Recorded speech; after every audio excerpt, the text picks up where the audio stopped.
Hello to everyone and welcome to the English lesson. I am very glad to see you all again together with me. So, if you are ready, let's start today's lesson. Topic of today's lesson is Unit 2, Save the Earth, and Lesson 2A. We are going to continue learning Lesson 2A, Global Warming, second part, Consolidation. Now, let's start our today's lesson with a little quiz. So, in this quiz, we are going to revive the words from the previous lesson which we have discussed with you.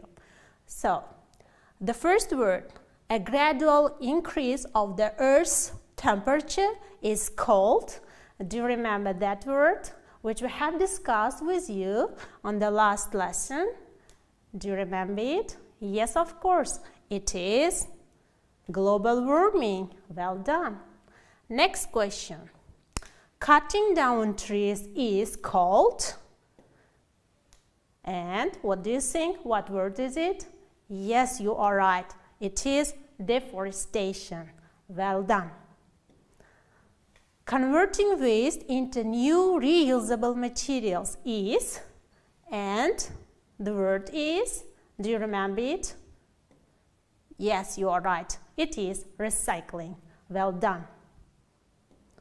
When we use something too often or too much, it means we, and the word is, yes, overuse it. When we use something too much, it means we overuse it. Definitely right. Natural fuels such as gas, coal or oil underground is called, and this word was very familiar to you, and this word was, yes, of course, fossil fuel. Excellent. When we decrease or minimize the use of something, we, and do you remember that verb? Yes, it was reduce using it. Good job. A layer in the Earth's atmosphere that absorbs sun's ultraviolet light is called, this word is very familiar to all of you, I'm sure, yes, and this word is called ozone layer. Good job. Now, let's move on and look at the activity number 5 on page 36 in your textbooks. In this activity, we are going to read a passage about deforestation. So, your task is to read the passage and pay attention to the details which are given in this passage. But we are not going to read the whole text, but we will do it paragraph by paragraph. So now let's look at the first paragraph which is given in your textbooks, and here also I have also this paragraph. Now let's read. Deforestation is cutting or burning trees. Most deforestation happens because people need lands for farming. In poor countries, most people must plant vegetables. Farming is the main resource for living. So, this was the first paragraph, and as you understood, the paragraph talked about the problem of deforestation, and now here we have a statement about this paragraph, but there are some mistakes in this statement, and you have to correct the statement using the information which was given in the first paragraph. And now let's read the sentence. Deforestation takes place in developed countries. Do you agree with that statement? Was it a developed country mentioned in the first paragraph? Yes, of course, it was not a developed country. The right variant of this statement must be deforestation takes place in underdeveloped countries. Well done. Now, let's continue reading the second paragraph of the passage. Economy is the main reason of deforestation. Poorer countries use their own resources for money. People use land for farming to make money because of poverty. Governments cut trees because of their debts and development of industries.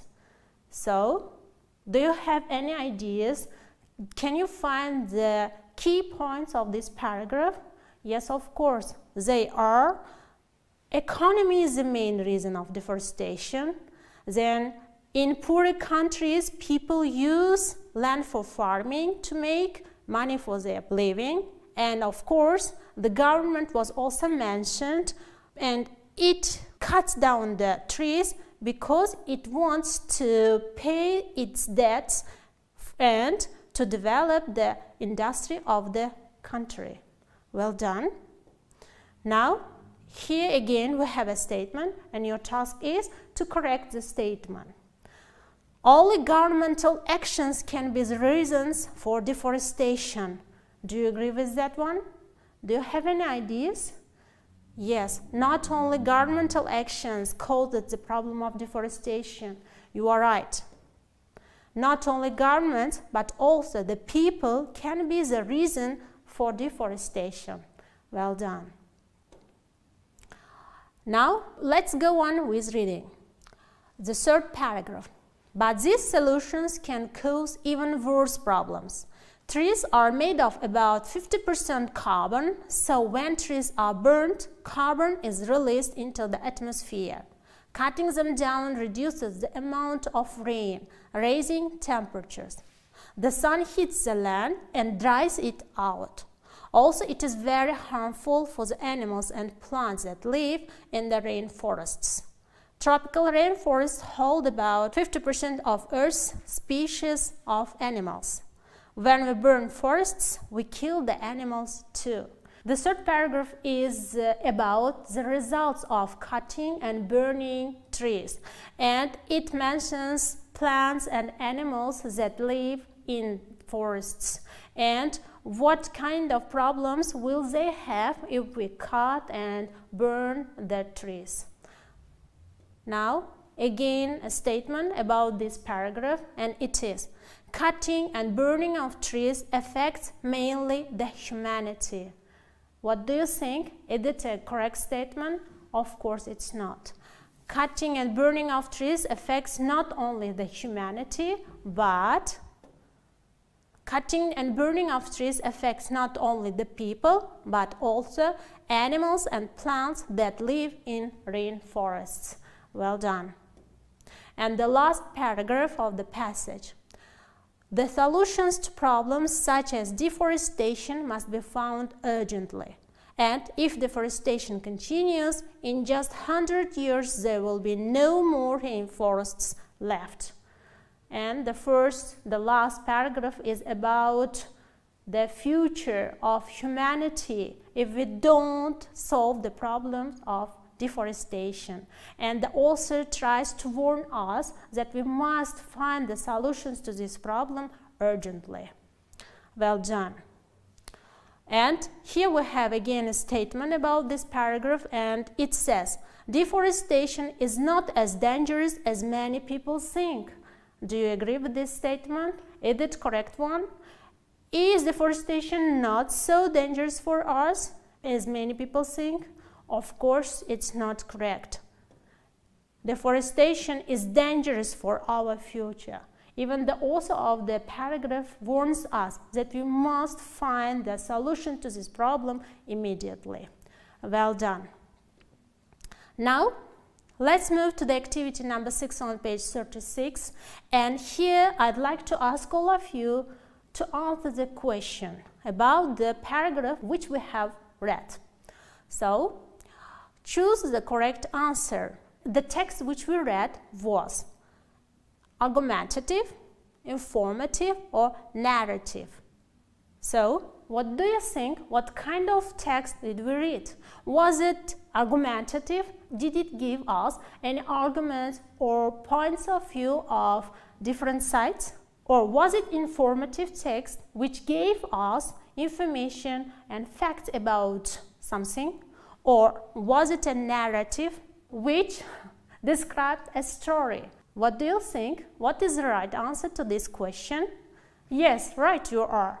The answer to this question is informative, because the text gave us information and facts about the problem of deforestation. Well done.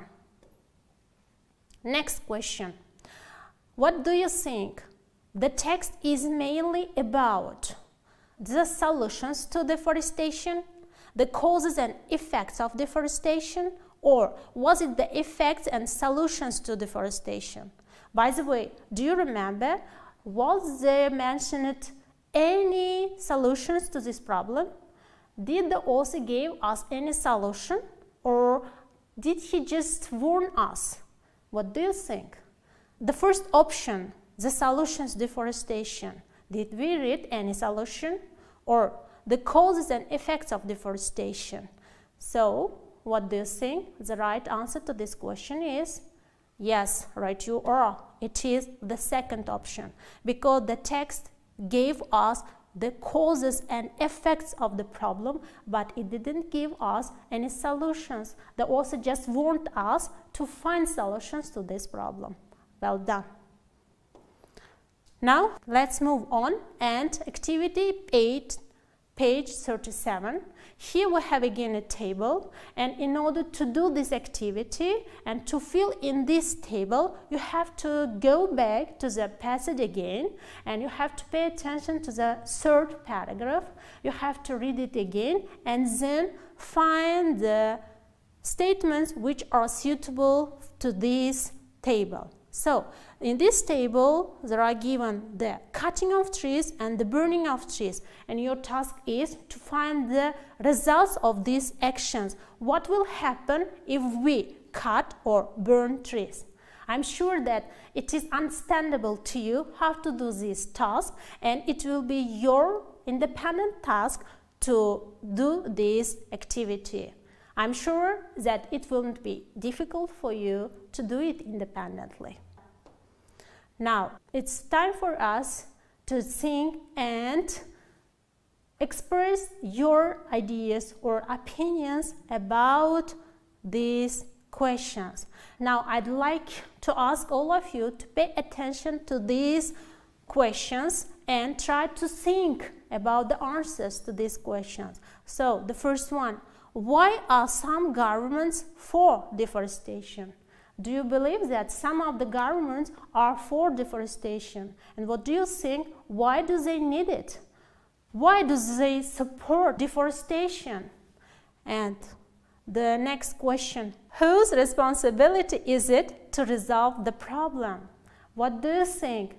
Is it a responsibility of only government, or is it a responsibility of other kind of organizations, or is every single person responsible for this problem, for the solution of this problem? And what do you think? How can we stop deforestation? Do you agree that we can stop the problem of deforestation? And if you do, how can we do it? What are your points of view about these solutions? Is it possible to stop the problem of deforestation? Just think about these questions and try to find your own answers to all of them. So that's all for today's lesson, and now let's talk about the tasks for your self-study. The first task, as usual, will be making a list of vocabulary which you have learned today. And the next activity is activity number 8 on page 37. We have already discussed this activity, and I have already explained you how to do it. You have to read the third paragraph of the passage again and then fill in the table with the information given in this paragraph. And the last task is activity number 9, page 37. Write your answers to the given questions. We have already discussed with you the questions. I have already asked you to think about those 3 questions, and now I'd like to ask all of you to write down your answers to these questions. And please don't forget to send your answers to your school teachers and get their feedback for your work. Well, that was all for today's lesson. Thank you for your attention and see you next time. Have a good day. Assalomu alaykum, hurmatli o'quvchilar. Mana bugungi darsimiz O'zbekiston tarixi fanidan. Bugungi darsimiz o'zbek modelining ishlab chiqilishi, iqtisodiy islohotlarning boshlanishini biz siz bilan gaplashamiz. Demak, bugungi mavzuyimiz o'quvchi yoshlardan yuqori siyosiy bilim, siyosiy ong, siyosiy tafakkur talab etadi. Bugungi mavzuyimiz juda ham qiziq, siyosiy jarayonlarga lim-ma'lum, O'zbekistondagi iqtisodiy islohotlarning boshlanishi. Demak, o'zbek modelining ishlab chiqilish tarixi, o'zbek modeli necha bosqichdan iborat ekanligi va o'zbek modeli qanday bosqichlarni bosqichma-bosqich amalga oshirilganligini biz siz bilan gaplashamiz. Va shuning bilan birgalikda iqtisodiyotni amalga oshirish tizimlarini gaplashamiz. Demak, hurmatli o'quvchilar, bugungi mavzuyimiz juda ham qiziq, juda ham siyosiy ma'lumotlarga, siyosiy bilimlarga lim-ma'lum. Avvalambor o'quvchi yoshlardan bugungi mavzuyimizda o'sha siyosiy ongini, siyosiy tafakkurini, siyosiy bilimini yanada oshirishga xizmat qiladi. Demak, mavzuyimizni boshlaymiz. O'zbekistonda bozor munosabatlariga o'tishning o'ziga xos yo'li, taraqqiyotning o'zbek modelini biz siz bilan gaplashamiz. Demak, o'zbek modeli iqtisodning siyosatdan ustunligi, uni mafkuradan xoli etish, ya'ni bu birinchi bosqichi. Ikkinchisi, davlat bosh islohotchi va iqtisodiy o'zgarishlarning tashabbuskori. Uchinchisi, qonun ustuvorligi, qonun oldida hammaning tengligi. To'rtinchisi, kuchli ijtimoiy siyosat yuritish, aholining muhtoj tabaqalarini ijtimoiy himoyalanishning ustuvorligi va nihoyat oxirgisi, bozor iqtisodiyotiga bosqichma-bosqich izchil ravishda o'tish kabilarni asos qilib olindi. Demak, o'zbek modeli o'zining mana shu 5 ta bosqichni qamrab olishi. Shuning bilan birgalikda bugungi kunda mana shu o'zbek modelini bosqichma-bosqich amalga oshirilgan yo'llarini ko'rishimiz mumkin ekan. Hurmatli o'quvchilar, umuman O'zbekistonda bozor munosabatlariga o'tishning o'ziga xos yo'li, ya'ni o'zbek modelining ahamiyatini biz siz bilan gaplashdik. Demak, davom etamiz. Shuning bilan birgalikda milliy valyutaning qabul qilinish tarixiga nazar soladigan bo'lsak agar, O'zbekiston Respublikasi prezidentining O'zbekiston Respublikasi milliy valyutasini muomalaga kiritish to'g'risida farmoniga muvofiq 1994-yil 1-iyuldan boshlab respublika hududida yagona, cheklanmagan va qonuniy to'lov vositasi sifatida milliy valyuta so'm muomalaga chiqarilgan ekan. Demak, O'zbekistonda milliy valyutaning qabul qilinishi, hurmatli o'quvchilar, 94-yil 1-iyuldan boshlab respublikada joriy etilgan ekan. Ya'ni cheklanmagan qonuniy to'lov sifatida milliy valyuta so'm muomalaga chiqarilganligini ko'rishimiz mumkin. Shuning bilan birgalikda, hurmatli o'quvchilar, muomalaga 1994-yilda 1 so'mlik, 3 so'mlik, 5 so'mlik va 10 so'mlik, 25 so'mlik, 50 so'mlik, 100 so'mlik demak muomalaga kiritilganligini ko'rishimiz mumkin. Shuning bilan birgalikda 1997-yildan 200 so'mlik, 2000-yildan esa 500 so'mlik, 2001-yildan esa 1000 so'mlik, 2013-yildan esa 5000 so'mlik, 2017-yildan 10.000 va 50.000 so'mlik banknotlar chiqarilganligini ko'rishimiz mumkin ekan. Shuning bilan birgalikda, hurmatli o'quvchilar, bugungi zamonaviy transport kommunikatsiya tizimining shakllanishini biz siz bilan gaplashganda, umuman bugungi kunda O'zbekiston diyorida zamonaviy kommunikatsiya rivojlanish tarixi yangi bosqichga ko'tarilganligini ko'rishimiz mumkin ekan. Ya'ni bugungi kunda O'zbekistonda, jannatmakon O'zbekistonda ko'plab yo'llar qurilishi, ko'plab temir yo'llar qurilishi, temir yo'llarni elektrlashtirilishi, shuning bilan birgalikda avialiniyalarning yangi yo'nalishlarini ochilishi, transport kommunikatsiya yuqori bosqichga ko'tarilganligini ko'rishimiz mumkin ekan. Ya'ni oddiygina qilib oladigan bo'lsak, 2016-yil iyunda Angren Pop temir yo'li va Qamchiq tunneli ochildi. Ya'ni O'zbekiston tarixida shu bugungacha, ya'ni Qamchiq tunnelining ochilishi O'zbekistonda yangi bir davrni, yangi bir renessans davrini boshlab berdi desak noto'g'ri bo'lmaydi. Qamchiq dovoni orqali o'tuvchi Angren Pop tarmog'ining qurilishi Farg'ona vodiysini O'zbekistonning boshqa hududlari bilan bog'lashga imkon tug'di. Albatta, bu yo'llar qurilishi, bu temir yo'llarning qurilishi O'zbekistonning iqtisodiy salohiyatiga albatta yuqori darajada, nafaqat iqtisodiy, balki ijtimoiy hayotda ham yuqori darajada iqtisodni yuqori ko'rsatkichlarga ko'tarishga olib keldi desak noto'g'ri bo'lmaydi. Demak, bundan tashqari temir yo'lning uzunligi 123,1 kilometrni tashkil etib, ushbu loyiha doirasida uzunligi 19,2 kilometrdan iborat bo'lgan temir yo'l tunneli qurilganligini ko'rishimiz mumkin ekan. Bu temir yo'l tunnelini e'tibor berib qaraydigan bo'lsak, hurmatli o'quvchilar, 2016-yilda qurilganligi va davlatni bir qancha iqtisodiyotini yuqori pog'onaga ko'tarishga alohida xizmat qilishini ko'rishimiz mumkin ekan. Shuning bilan birgalikda mustaqillik yillarida Toshkent metrosini biz siz bilan gaplashganda, umuman bugungi kunda Toshkent metrosi yangi bir qiyofaga, yangi bir o'zgarishga kirdi desak mubolag'a bo'lmaydi. Hurmatli o'quvchilar, 2016-yil Shavkat Mirziyoyevning tashabbusi bilan 7,1 kilometr bo'lgan Toshkent metropolitenining Sergeli liniyasi qurilish ishlari olib borildi. Albatta, bu qurilish ishlari jadal suratlarda olib borildi. Yuqori bir tempda olib borildi va bu qurilish ishlari mamlakatni, ya'ni Amir Temur bobomiz bizni kimligimizni bilmoqchi bo'lsangiz, avvalambor biz qurgan binolarga boqing deb bejizga aytmaganligini ko'rishimiz mumkin.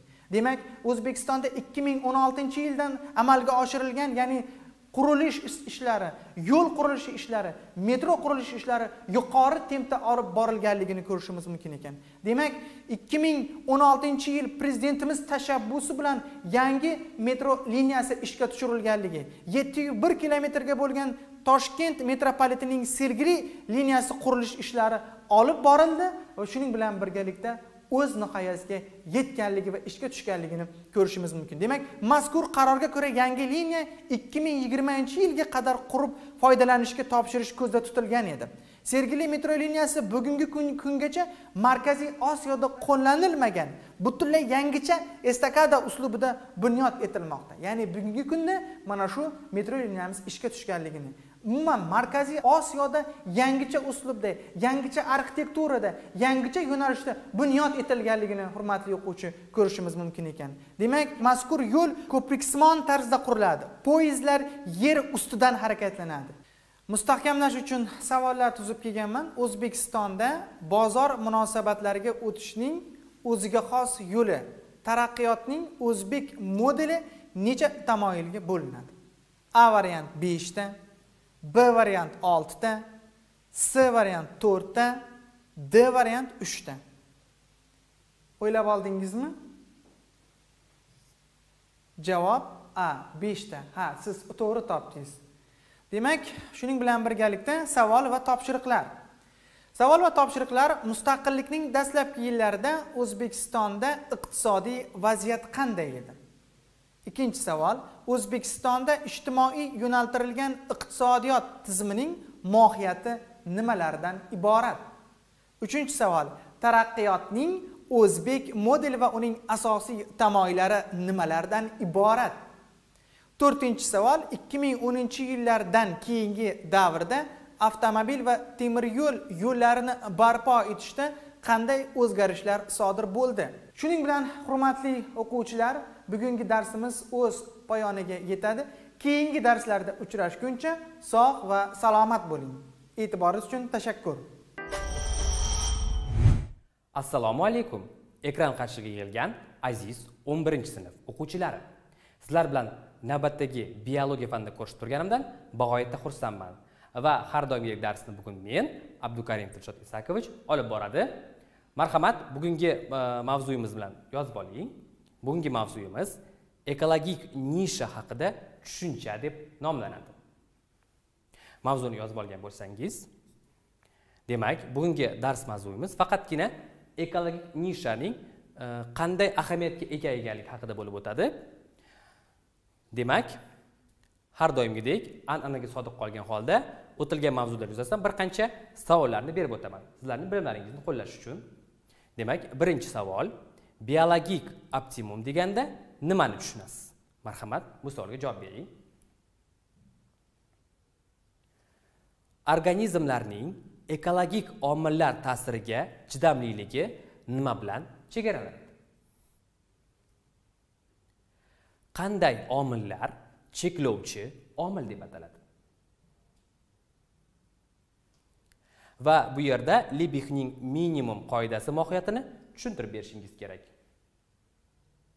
O'tgan mavzudan kelib chiqqan holda. Va oxirgi savolim: biotik omillarni ta'riflang va tirik organizmlarning qanday munosabatlarida biotik omillar ta'siri aks etadi? Bu savollarga marhamat javob berib bo'lgan bo'lsangiz, biz mavzuyimizning asosiy qismi, ya'ni ekologik nisha, muhitning ekologik omillari bilan murakkab munosabatlar tizimida har bir turning o'zining muayyan ekologik o'rniga, ekologik nishasiga ega.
Turning biotizm sifatida mavjudligini belgilab beruvchi barcha abiotik va biotik omillar yig'indisi ekologik nisha deb ataladi.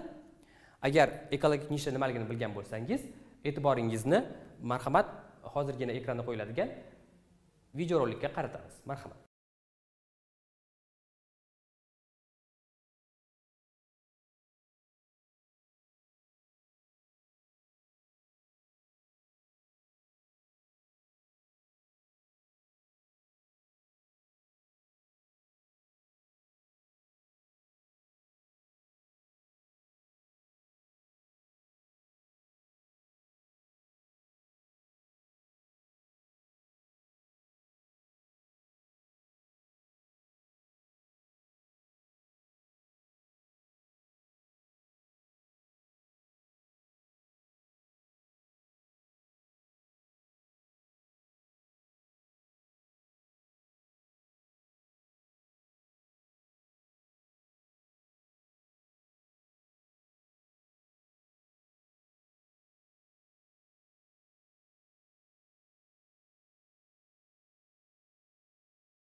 Agar bu videorolikni tomosha qilgan bo'lsangiz, davom etamiz.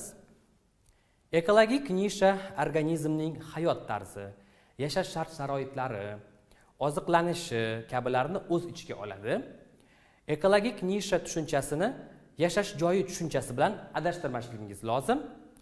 Ekologik nishadan farq qilib, yashash joyi organizm egallagan hududni anglatadi.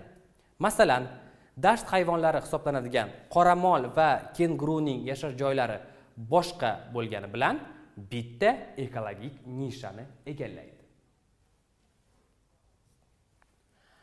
Olmaxon va bug'i bir hududda o'rmonda yashaydi, lekin turli ekologik nishalarni egallaydi.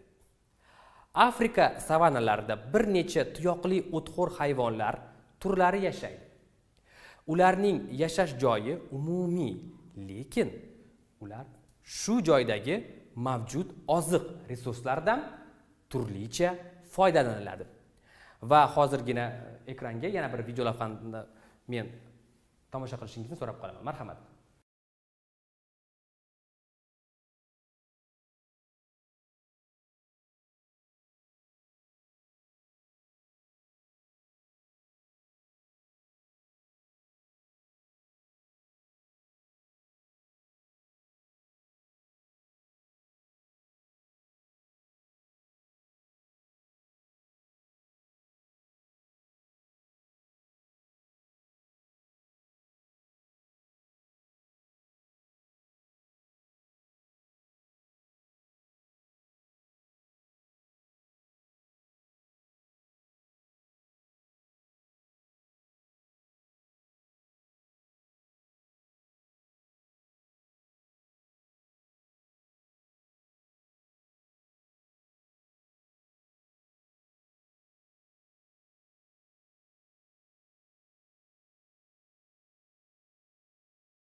Agar bu lavhani tomosha qilgan bo'lsangiz, davom etamiz.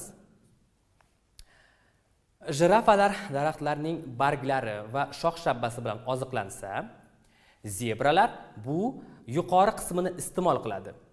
Gnu antilopalari o'rta qismini iste'mol qiladi.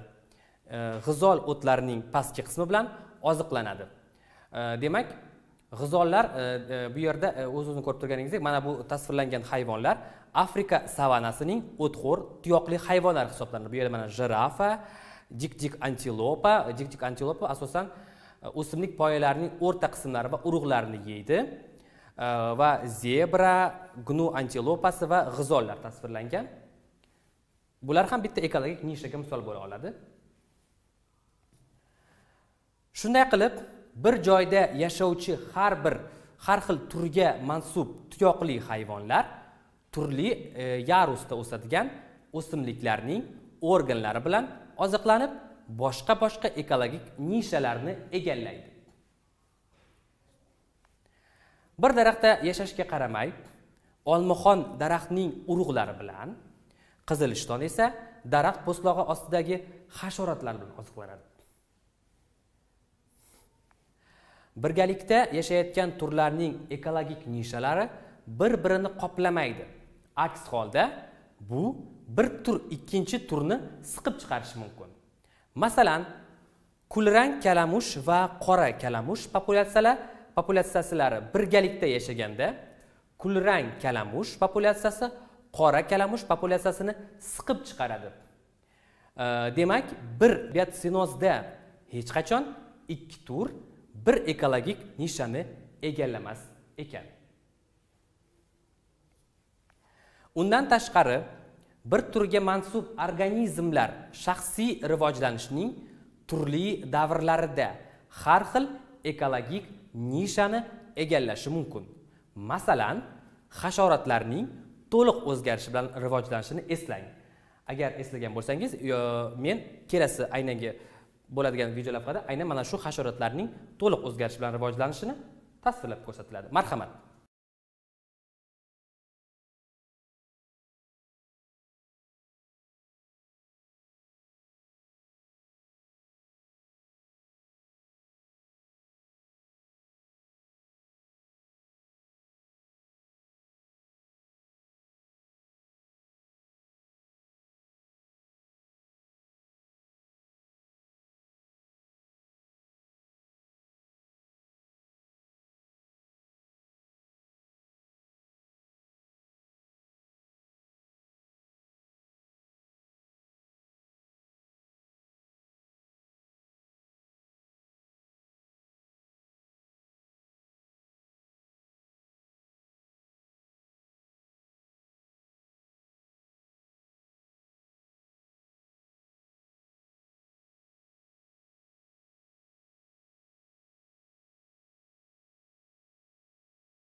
Bu lavhani ko'rib, avvalambor sizlar mana shu mavzuni esga tushirgan bo'lsangiz kerak, aziz o'quvchilar. Muhit omillari nafaqat tirik organizmlarga ta'sir etadi, balki bir-biri bilan ham o'zaro bog'liq bo'ladi. Bir omilning o'zi boshqa omillar bilan uyg'unlashgan holda organizmlarga ta'sir ko'rsatishi mumkin. Bunda bir omilning ta'sir kuchi boshqa omil ta'sirini kuchayishi yoki aksincha susayishi mumkin. Masalan, yozning jazirama issig'iga bardosh berish atmosfera namligi yuqori bo'lgan vaqtga nisbatan past bo'lganda osonroq kechar ekan. Shunday qilib, ekologik omillar bir-biriga bog'liq, doimiy o'zaro munosabatda bo'ladi va tirik organizmlar yer yuzida tarqalishini belgilaydi. Ana endi aziz o'quvchilar, bugungi mavzuyimizning aynan mustahkamlash qismiga yetib keldik. Demak, mana bu hozirgi mustaqil bajarishni topshiriq. Bu yerda sizlarga ekologik nishani izohlang va har xil turlar bitta ekologik nishani egallash mumkinmi degan savol qo'yilyapti. Bu savolga marhamat o'z fikringizni bildirishingiz kerak. Sizlarga vaqt beriladi. Ya'ni bu yerda sizlarga qaytaraman, ekologik nishani tushuntirib berishingiz kerak va ularni har bir turlarga bitta ekologik nishani egallash mumkinmi degan savolga javob berishingiz kerak. Agar bu savolga javob bergan bo'lsangiz, sizlarga kelasi darsga berilgan topshiriqlar. Bular darsligingizdagi 43-sahifalardagi, 45-sahifalardagi mavzuni o'qib va tushunganlaringizni daftaringizga yozib olishingiz kerak. Aziz o'quvchilar, shunday qilib navbatdagi biologiya fanimiz ham o'z nihoyasiga yetdi. Sizlar bilan kelasi darsda ko'rishguncha xayr, sog'-omon bo'ling.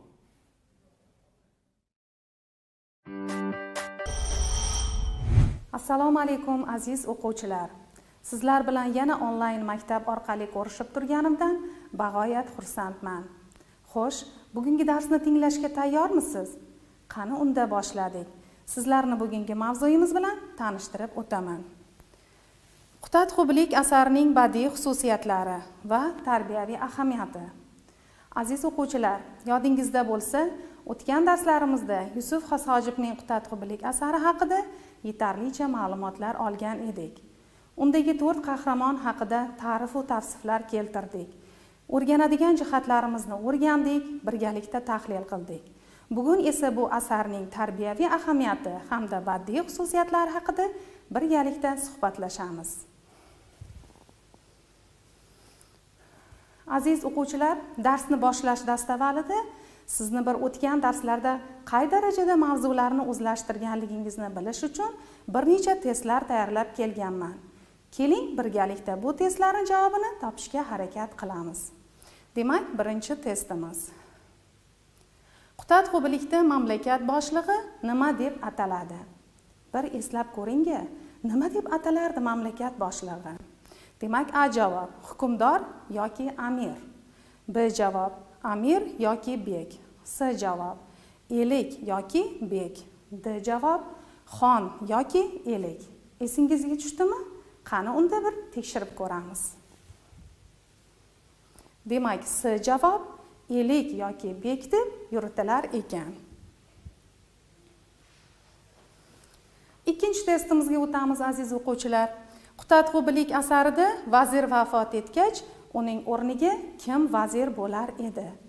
Qani eslangchi? Esingizga tushdimi? Keling javoblarni birgalikda solishtirib ko'ramiz.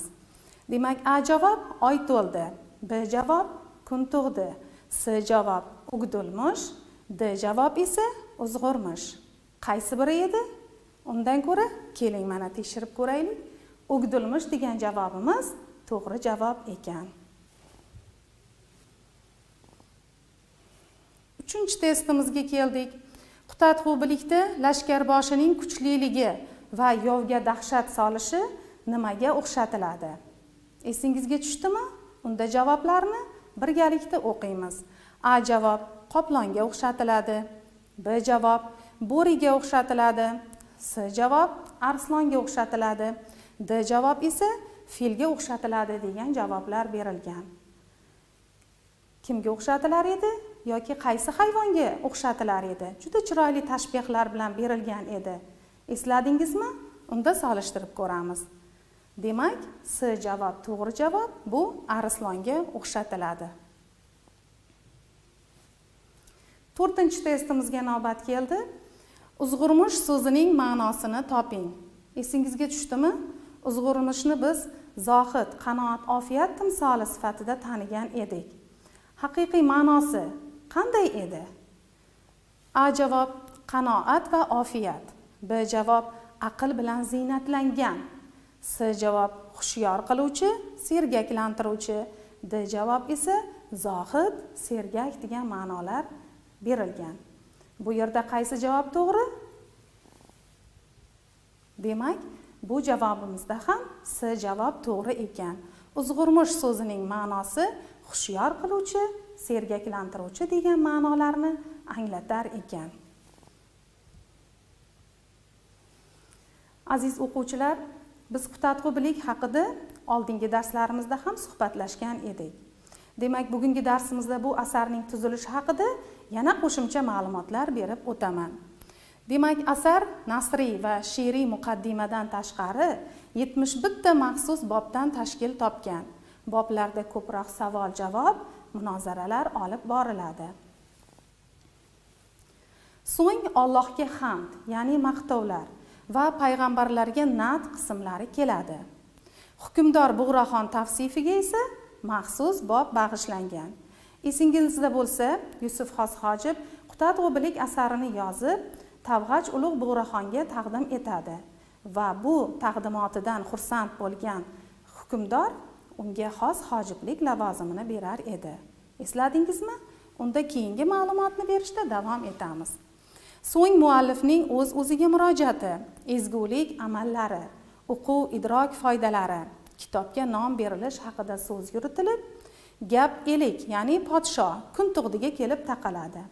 Uning odil hukmdor sifatidagi ta'rif tavsifidan so'ng 12-bobdan e'tiboran asarning asosiy voqealari boshlanadi. Aziz o'quvchilar, ekraningizda ko'rib turgan suratga diqqatingizni qaratmoqchiman. O'tgan darsimizda biz bu asarni o'qish jarayonida tashbih san'atidan mohirona foydalanganligini guvohi bo'lgan edik. Birgalikda tahlil ham qilib o'tdik.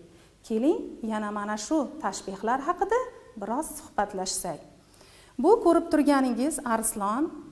Qutatqubilik asarida lashkarboshilarni arslonning qo'rqmasligiga, dovyurakligiga o'xshatiladi. Ikkinchi misrasiga o'tganimizda esa umuman buning aksi qilib, lashkarboshilarning jahl kelganda aqlga bo'ysunmasdan bosh kesishi, ya'ni ularning yovuzligi va vahshiyligi tilga olinadi. Quyidagi yoy va o'q obrazlari orqali Yusuf Xosxojib yigitlikni va keksalik davrini o'xshatadilar. Ya'ni yigitlik davrini, kuch, shijoatga to'lgan davrni o'qqa, keksaygan davrni esa mana bu kamonga, ya'ni yoyga o'xshatadilar. Ular aytadilarki, yigitlik bilan keksalik davrlari bir-biriga o'rin bo'shatgani bilan ko'ngildagi hislar, maqsadlar go'yoki yigitlik davrimidagidek turadi. Lekin ularni amalga oshirishda jismoniy kuch yo'qligi meni tashvishlantiradi deya yozadilar. Ekranimizdagi ko'rib turgan bo'ri suratida esa bu hayvon obrazi orqali yozuvchi juda chiroyli tashbihlarni berib o'tganlar. Ya'ni bo'ri obrazi orqali lashkarboshilarning shijoatini, qo'rqmasligini ta'riflagan bo'lsalar, saroy amaldorlarining ochko'zligini aytib o'tadilar. Dushman tomonining esa bosqinchi, tajovuzkorligini mana shu bo'ri obrazi orqali chiroyli ochib berganlar. Dostonda juda ko'p tashbih san'atidan foydalanilgan, ayniqsa bunda hayvonlar obrazi yetakchilik qiladi. Arslon obrazi orqali yovga dahshat solishi ko'rsatib berilgan. Zag'izxon orqali esa lashkarboshilarning xushyorligi ko'rsatiladi. Qoplon obrazi orqali lashkarboshilarning baquvvatligi, kuchliligi ko'rsatiladi. Bo'ri obrazi orqali mardonavorligi.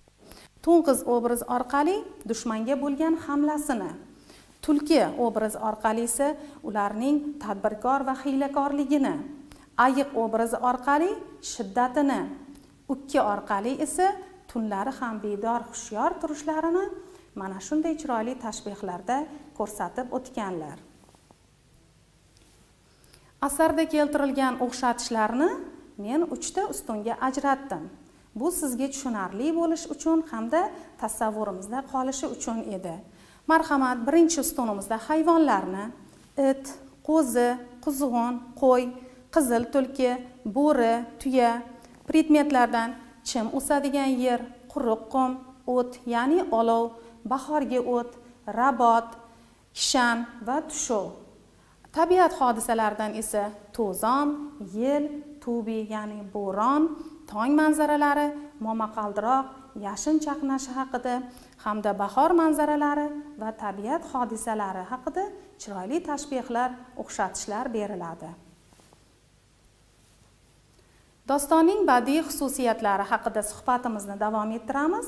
Keling, yuqoridagi fikrlarimizni qay darajada tushunganligingizni mana shu topshirig'imiz orqali aniqlab olamiz.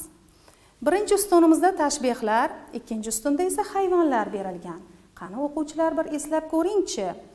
Lashkarboshilarning mardonavorligi qaysi hayvonga o'xshatilar edi?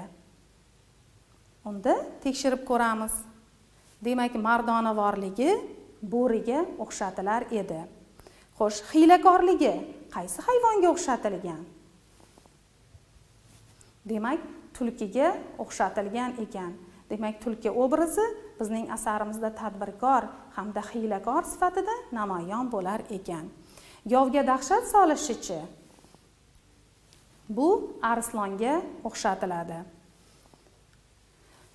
Va so'nggi lashkarboshilarning doimiy hushyorligi esa bu zag'izxonga.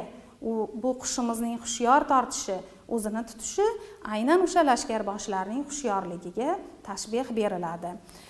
Lashkarboshilarning baquvvatligi esa qoplon obrazi orqali ochib berilgan. Aziz o'quvchilar, asarda faqatgina tashbihlar emas, balki istiora san'atidan ham samarali foydalanganligini ko'rishimiz mumkin. Sizni diqqatingizni darsligimizdan olingan quyidagi satrlarga qaratmoqchiman.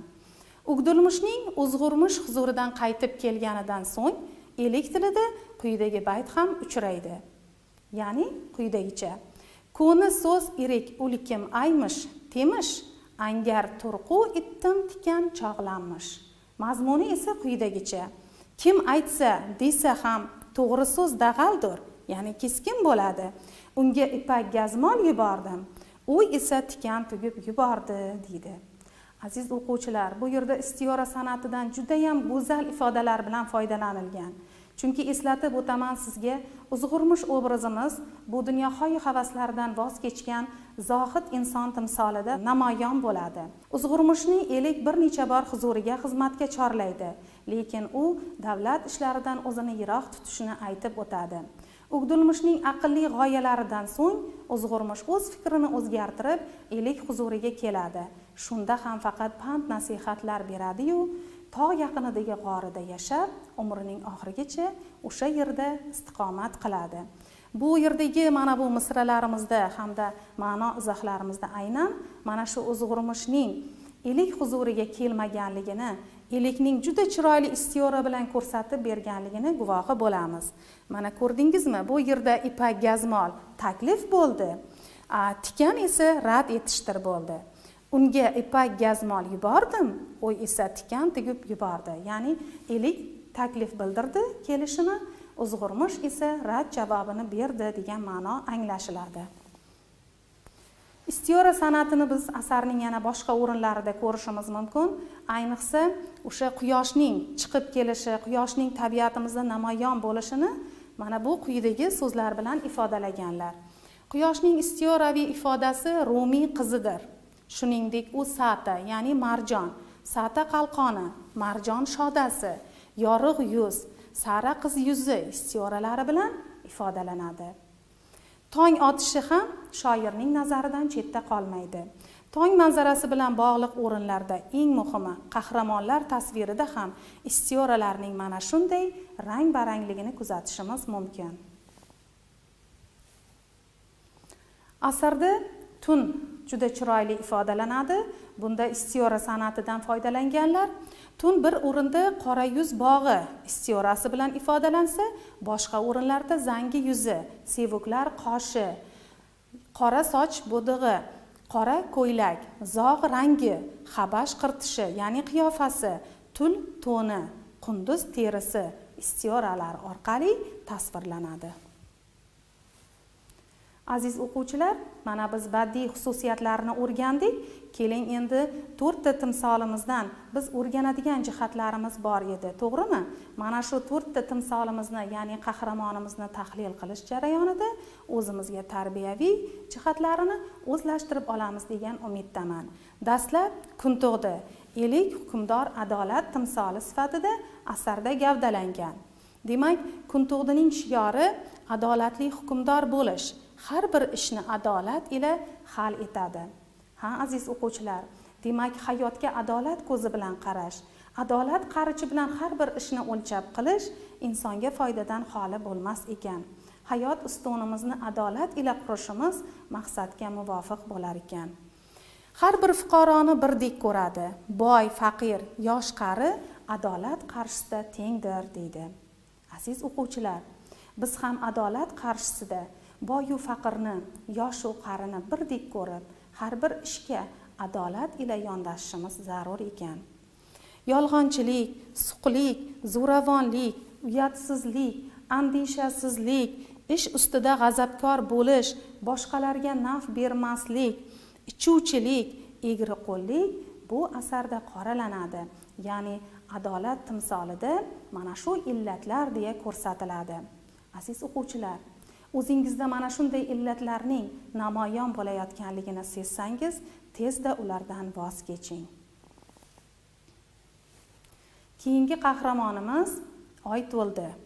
Oyto'ldi vazir davlat timsoli sifatida gavdalanar edi. Biz Oyto'ldi obrazini o'rganish jarayonida uning ko'ngil muloyimligi, har bir ishda me'yorni bilish, yovuz va yaramas ishlardan voz kechish, takabburlikdan yiroq bo'lish, kattalarga hurmatda, kichiklarga izzatda bo'lish, til, so'z yumshoqligi, ya'ni xushmuomala bo'lishimiz hamda har bir ishda ehtiyotkorlik bilan yurishimizni mana shu obraz orqali biz o'rgandik. Ugdilmish obrazining sifatlarini ta'riflaymiz hamda o'zimizga kerakli jihatlarini o'zlashtirib olamiz. Demak, Ugdilmish Oyto'ldining o'g'li, aql timsoli. Oyto'ldining vafotidan keyin o'g'li aqlga enib, aqlga to'lib, vazir lavozimiga o'tiradi. Demak, u har bir ishda bosiq, aql bilan fikr yuritadi. Ha, aziz o'quvchilar, hayotda nimalar bo'lmaydi deysiz? Lekin biz har bir ishda aql bilan, bosiqlik, sokinlik bilan bir muammolarimizni hal etsak, o'zimiz uchun ham, o'zgalar uchun ham foydadan xoli bo'lmas ekan. U o'z ishini chala qoldirib, yarim yo'ldan qaytadiganlar toifasidan emas. Demak, biz ham bir ishni boshladikmi, albatta uni oxiriga yetkazmoqimiz kerak ekan. Ishni boshlashdan oldin puxta reja tuzsak, foydadan xoli bo'lmas ekan. U o'z maqsadi yo'lida og'ishmay harakat qiladigan, sabot va matonatli inson. Aziz o'quvchilar, siz uchun aynan mana shu dastur amal bo'lsa ajab emas. Chunki siz umumta'lim maktabining bitirish ostonasida turibsiz. Yillar, oylar o'tib, siz oliy o'quv yurtlariga tayyorlanasiz, maqsadlaringiz yo'lida harakat qilasiz. Demak, maqsadni oliy qo'ygan o'quvchilar, insonlar hech qachon sabr va matonatdan chekinmasdan maqsadi yo'lida harakat qilar ekan. Keyingi qahramonimiz bu Uzg'urmish. Uzg'urmishni biz asarni o'qish jarayonida hurmat qildik va yaxshi ko'rdik. Juda ko'p o'rganadigan jihatlari borligini o'rgandik. Asarda Uzg'urmish zohid, qanoat timsoli sifatida gavdalanadi. Demak, ularning aytishlaricha, inson o'z qalbini boyitishi, vujudini turli illatlardan forig' qilmog'i kerak deydi. Va tanni emas, ruhni boyitish lozim deydi. Shu o'rinda Uzg'urmishning Ugdilmishga aytgan so'zlari yodimga tushdi. Sen tansiq taomlarni yeysan, men esa oddiy arpa oshi bilan kifoyalanaman. Uxlab turgach, ikkimiz baravar och qolamiz. yoki sen kimxob to'nlarga o'ralib yurasan, men esa oddiy dag'al yungdan tikilgan to'n bilan kifoyalanaman. Ertaga o'lim yuzlansa, ikkimiz ham bir xil kiyimda ketamiz-ku, deydilar. Demak, inson ruhni boyitish kerak, tanni emas, aziz o'quvchilar. Behuda ishlar bilan band bo'lish har xil orzu-havaslarga ovinib qolishdan ogohlantiradi. Demak, foydali ish bilan nafaqat o'zingizga, balki atrofingizdagi insonlarga foydasi tegadigan ishlar bilan mashg'ul bo'ling hamda ko'pchilikning e'tiborini qozoning. Ma'rifatli insonning qalbi doim uyg'oq bo'ladi, deya ular bizga uqtirganlar. Haqiqatdan ma'rifatli, ilmli insonning qalbida hech qachon jaholat, hech qachon o'sha egri yo'llik tomon yurmaydi va bu ma'rifat bog'idan atrofdagilarni ham bahramand etadi. Aziz o'quvchilar, bugungi darsimizda biz yana mana shu 4 qahramonimiz hamda dostonning badiiy xususiyatlari haqida suhbatlashdik. Siz o'rganishimiz kerak bo'lgan mana shu 4 ta qahramonning sifatlarini oldingiz, o'zingizga kerakli tomonlarini oldingiz degan umiddaman. Keling, mana shu mavzu yuzasidan bir mustahkamlash mashqini o'tkazsak. Kun tug'di asarda qanday gavdalanadi? Demak, tekshirib olamiz. Kun tug'di bizning Qutadg'ubilik asarimizda elik, hukmdor, adolat ramzi sifatida gavdalanar ekan. Oyto'ldi-chi? Oyto'ldi vazir, davlat timsoli sifatida gavdalanar ekan. O'gdulmish Oyto'ldining o'g'li bu aql timsoli sifatida gavdalandi. Uzg'urmish esa Oyto'ldining uzoq qarindoshi, zohid, qanoat timsoli sifatida siz-u bizga yaqin bo'ldi. Aziz o'quvchilar, bugungi darsimiz siz uchun qiziqarli bo'ldimi? Unda juda ham xursandman. Keling, bugungi mavzularimizdan tushungan tushunchalaringizni uyga vazifa mashqi orqali mustahkamlasak. Mustaqil bajarish uchun topshiriqlar berib o'taman. Birinchi topshirig'imiz: kun tug'di va oyto'ldi timsollaridagi o'xshash va farqli jihatlarni aniqlang. Bunda darslikdagi matndan foydalaning. Asarning ona tilimiz tarixi, mavqei va ravnaqidagi ahamiyati haqida fikr yuriting. Uchinchi topshirig'imiz: Yusuf Xosxojib donishmand adib mavzusida ijodiy ish tayyorlang. Aziz o'quvchilar, sizga Yusuf Xosxojibning Qutadg'ubilik asari yoqdimi?